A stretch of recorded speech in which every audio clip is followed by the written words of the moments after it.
वाह भाई वाह, आज बहू ने क्या लाजवाब नरम नरम पराठे बनाए हैं। आहा, नई बहू 5 पराठे और ले आना और मक्खन जरा अच्छे से लगा के लाना। हाँ ठीक है। ससुर के और पराठे मांगने पर रसोई में पराठे बनाने में लगी पड़ी करिश्मा गुस्से में दांत पीस लेती है।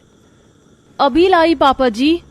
हे भगवान, कैसे भूखे नंगे लोग हैं। आज तो लगता है पूरा का पूरा 50 किलो आटे का कट्टा निपटा कर ही उठने का इरादा है। अगर मुझको जरा भी पता होता कि शादी का लड्डू खाकर मुझे इतना पछताना पड़ेगा तो मैं शादी नहीं करती। ये किचन तो जैसे मेरे लिए कैद खाना बनकर रह गया है। ऐसा बोलते हुए गुस्से में लाल पीली करिश्मा पराठे बेलने लगती है। मगर आखिर वो ससुराल के किचन को कैद खाना क्यों कह रही है?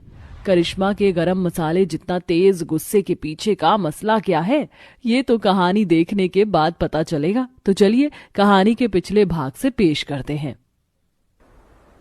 जहां सर्दी भरी सुबह में नई नवेली बहू करिश्मा किचन में लगी है।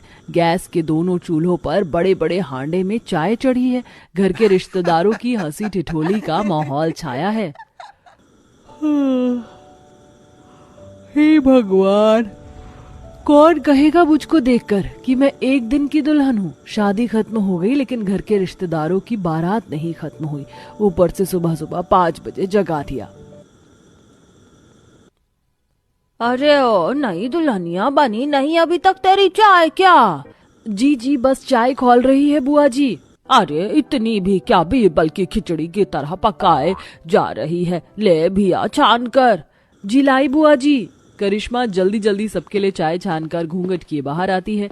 उसके हाथ ठंड से थरथर कांप रहे होते हैं, जिससे कप आवाज कर रहे थे, जिसे देखकर मौसी सास कांता कहती हैं, अरे इतनी कितनी सर्दी लग रही है तुझको नई बहू जो इतना थरथरा रही है। अरे हम बूढ़े हो चले हैं तब भी तेरे जितनी ठंड नहीं लग रही।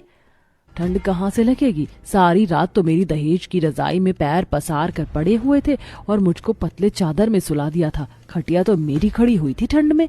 सभी को चाय बांटने के बाद करिश्मा अपनी सास शशिकला से पहली रसोई के लिए पूछती है। माँ जी, पहली रसोई में क्या बनाना है बता दीजिए। अरे थोड़ा ठहर जा नई बहू, सबर से चाय तो पी लेने दे। तब तक तू भी जाकर चाय पी ले, मैं आकर बताती हूँ।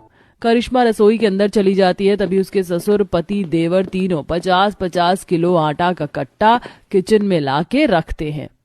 हे भगवान, कितना वजन था, कंधे का कीमा बन गया। हाय, मेरी तो हेकड़ी निकल गई पिताजी। भाभी अब तो जल्दी से अपने हाथों का नरम गरम पराठा बनाकर खिला दो। देवर की फरमाइश पर करिश्मा संकोच भरी मुस्कुराहट देती है। तभी